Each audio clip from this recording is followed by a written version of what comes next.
इस कहानी की लेखिका है सोनिया सैनी। मोनिका 21 साल की नवयुवती थी। कैंपस प्लेसमेंट में उसे एक अच्छी आईटी कंपनी में जॉब मिल गई थी। उसकी शिफ्ट रात की तकरीबन 12 बजे खत्म होती थी। उस रोज भी अपना काम खत्म करने के बाद वो ऑफिस से निकली और अपनी साइकिल की मदद से रेलवे स्टेशन पहुंच गई। साइकिल को पार्क करने के बाद मोनिका प्लेटफॉर्म पर खड़ी होकर अपनी ट्रेन का इंतजार करने लगी। अचानक ही उसकी नजर रेलवे स्टेशन पर लगे एलईडी बोर्ड पर गई। रोज की तरह उसमें आने वाली ट्रेन का नाम और शेड्यूल आज दिखाई नहीं दे रहा था। डिस्प्ले बोर्ड की एलईडी बाहर बाहर जल बुझ रही थी। अचानक ही प्लेटफॉर्म की पावर सप्लाई कट गई और हर तरफ अंधेरा हो गया। कोई कुछ समझ पाता उससे पहले ही मोनिका की ट्रेन प्लेटफॉर्म पर आ गई।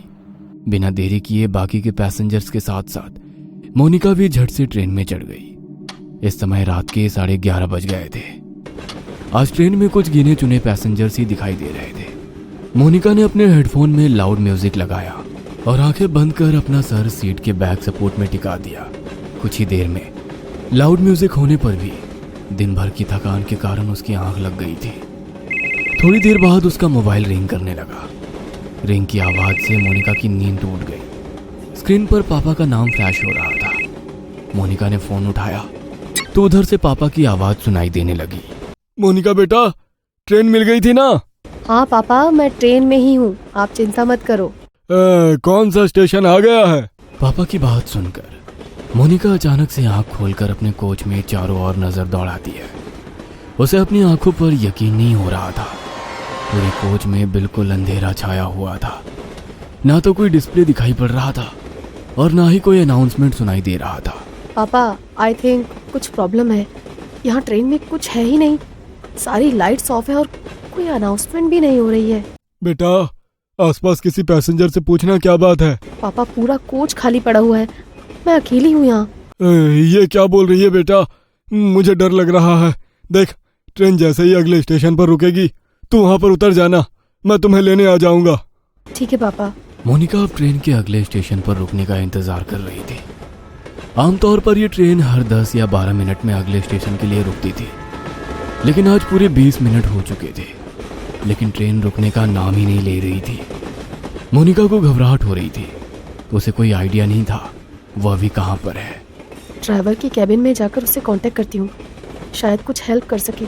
ऐसा सोचकर मोनिका अपनी मोबाइल की टॉर्च ऑन करके इंजन रूम तक पहुंच जाती है। वहां जाकर वो ड्राइवर के केबिन को लगातार खटखटाती रहती है, लेकिन अंदर से कोई जवाब नहीं मिलता।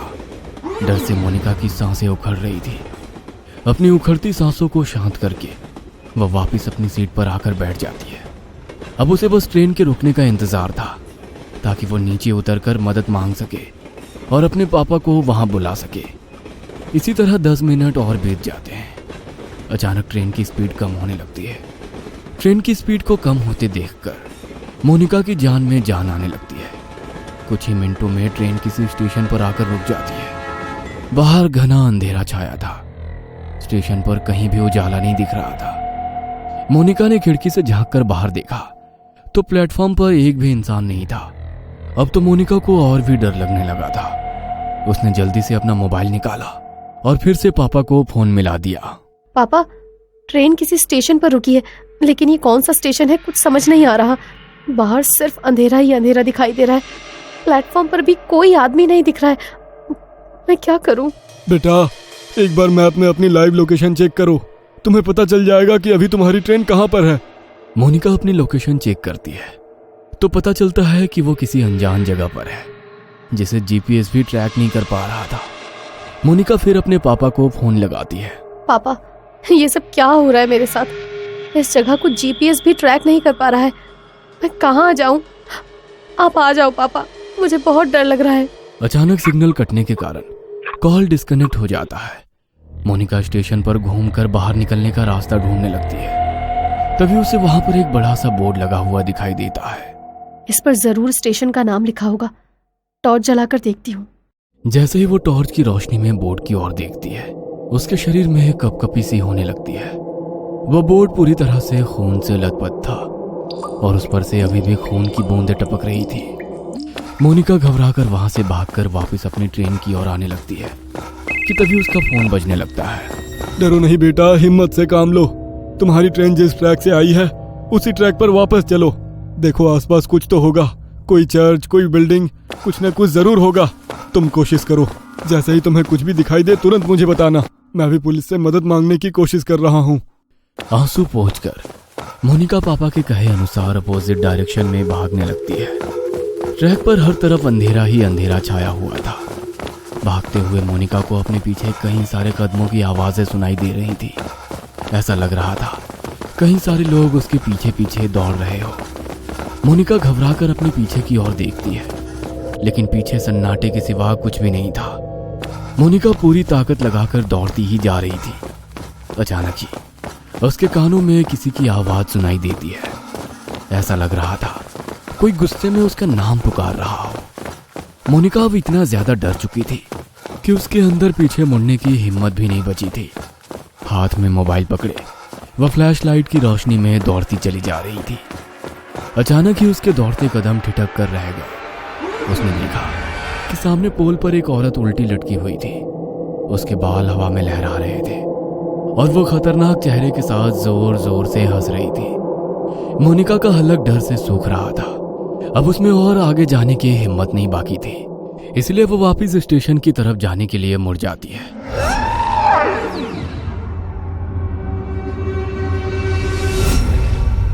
वापस मुड़ते ही उसे कुछ दूरी पर एक आदमी दौड़कर उसकी ओर आता दिखाई देता है। उसका पूरा शरीर कटा फटा सा दिखाई दे रहा था। उसका चेहरा बहुत डरावना दिख रहा था, जैसे कहीं पर कुचला गया। वो आदमी हाथ हिलाकर उसे ट्रैक पर दौड़ने से मना कर रहा था। मोनिका को अब समझ नहीं आ रहा था कि वो कहाँ जाए। घबराकर वो फिर से पोल की तरफ देखती है, जहां अभी कुछ मिनटों पहले एक औरत उल्टी लटकी हुई थी। वो पोल अब बिल्कुल खाली था। आगे का रास्ता भी बिल्कुल खाली दिखाई दे रहा था, इसलिए उस आदमी से बचने के लिए मोनिका फिर से ट्रैक पर दौड़ने लगती है। कुछ दूर दौड़ने के बाद उसे ट्रैक के पास एक गाड़ी खड़ी दिखाई देती है। मोनिका अपने पापा को गाड़ी के बारे में बताने के लिए फोन उठाती है तो देखती है कि फोन की बैटरी डाउन हो गई है। इस गाड़ी के हेडलाइट्स ऑन है, मतलब गाड़ी में जरूर कोई है। क्या करूं? मदद मांग लूं या ऐसे ही भूतिया स्टेशन पर अपनी मौत का इंतजार करती रहूं? मोनिका कुछ देर सोचती है और उसके बाद हाथ हिलाते हुए गाड़ी के सामने जाकर खड़ी हो जाती है। मोनिका को ऐसी हालत में देखकर गाड़ी के अंदर से एक आदमी बाहर आता है। क्या बात है, इतनी रात को आप ऐसे ट्रैक पर क्या कर रही हैं? सब ठीक तो है ना? मोनिका बुरी तरह हाँफ रही थी। ऐसा लग रहा था वह किसी भी पल बेहोश होकर गिर पड़ेगी। मोनिका की ऐसी हालत देखकर वह आदमी उसे गाड़ी के अंदर बैठा लेता है। अच्छा, आप आराम से अंदर बैठकर बताइए क्या बात है। पता नहीं क्या हो रहा है मेरे साथ। मैं न जाने कैसे इस जगह पर आ गई। अब मैं लाख कोशिशों के बाद भी यहाँ से निकल नहीं पा रही। आप बता सकते हैं ये कौन सी जगह है? मोनिका अपनी ही धुन में बोलती चली जा रही थी। तभी उसे महसूस हुआ कि कार सवार युवक उसे वापस प्लेटफॉर्म की ओर ले जा रहा है। No please stop. तुम मुझे कहाँ ले जा रहे हो? मुझे वापस वहां नहीं जाना है। मोनिका के इतना कहते ही वह लड़का मुस्कुराते हुए पीछे देखता है। अगले ही पल उस लड़के का चेहरा बदलने लगता है और वो उसी आदमी की शक्ल में बदल जाता है जो ट्रैक पर उसका पीछा कर रहा था। मोनिका के मुंह से एक जोरदार चीख निकल जाती है और वो कार से उतरकर फिर से पागलों की तरह दौड़ने लगती है। उसे अपने पीछे उस आदमी के कदमों की आवाज साफ सुनाई पड़ रही थी। दौड़ते हुए वो वापस अपनी ट्रेन के सामने आ जाती है। कोई और रास्ता ना सूझने पर वो छिपने के लिए वापस ट्रेन में चढ़ जाती है और एक सीट के नीचे छिपकर बैठ जाती है। मोनिका का पूरा शरीर पसीने से लथपथ हो गया था। वह अभी तक डर से कांप रही थी। डर उसके दिमाग में इस कदर बैठ गया था कि अगले ही पल वो डर से बेहोश हो गई थी।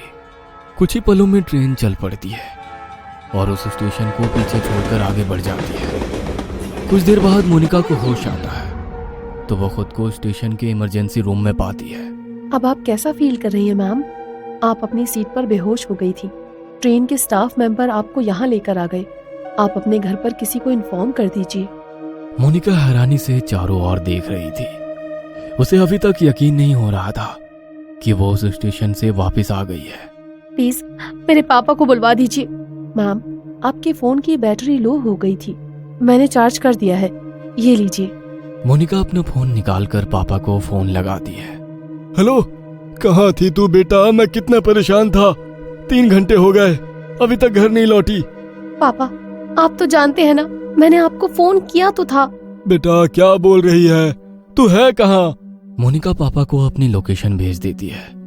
कुछ ही देर में मोनिका के पापा आकर उसे अपनी कार से घर ले जाने लगते हैं। रास्ते में मोनिका अपना फोन निकालकर कॉल हिस्ट्री चेक करती है। उसने पिछले 3 घंटे में लगभग 10 बार पापा का नंबर डायल किया हुआ था, लेकिन एक भी बार उस पर बात नहीं हुई थी। मैंने तो हर बार पापा से बात की थी, लेकिन फोन में तो बस डायल नंबर ही दिख रहा है। और अगर वो सब मेरा वहम था, तो फिर जब मैं बेहोश थी तो ये कॉल कब और किसने किए?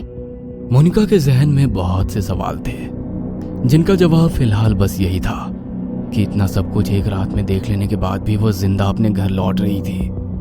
मोनिका पिछली रात की घटना को एक बुरा सपना समझकर भूल जाना चाहती थी कि तभी उसकी नजर अपनी गाड़ी के साइड मिरर पर पड़ती है। वो देखती है कि वही कटे पिटे चेहरे वाला डरावना आदमी उसकी गाड़ी के ठीक पीछे पीछे चला आ रहा है।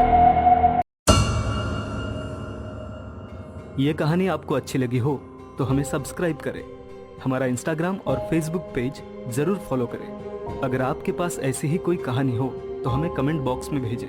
हम कोशिश करेंगे कि अगली एनिमेटेड स्टोरी आपकी होगी।